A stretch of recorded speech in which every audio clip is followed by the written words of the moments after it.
اللہ اکبر اللہ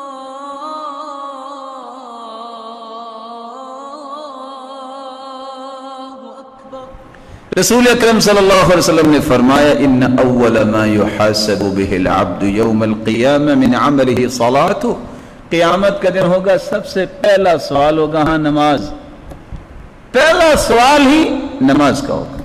فَإِن صَلُحَتْ فَقَدْ أَفْلَحْ وَأَنْجَحْ، نماز صحیح نکل آئی نا کامیاب ہو گیا، نجات پا جائے گا۔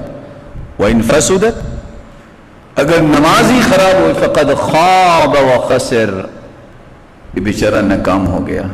جو نماز پڑھتے نہیں ہیں 22 کروڑ لوگ جو اس وطن عزیز میں رہتے ہیں، کتنے لوگ نمازی ہیں؟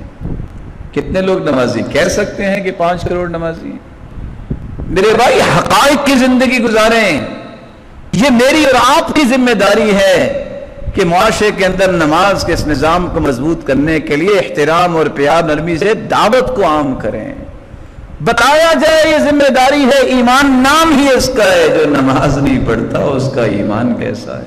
اور جو نماز پڑھتے بھی ہیں وقت بھی لگاتے ہیں اور رسول اللہ صلی اللہ علیہ وسلم کے طریقے کے مطابق نماز نہیں پڑھتے، ساری زندگی اگر انسان سنت کے خلاف عبادت بھی کرتا رہتا ہے فائدہ ہی کوئی نہیں، قبول ہی نہیں ہے۔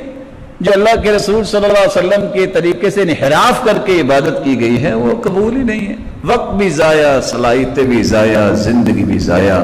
اللہ سے دعا کرے اللہ وہ عبادت کروا جو اللہ کو پسند آ جائے، اور وہ عبادت ہے جو سنت کے مطابق ہوتی ہے۔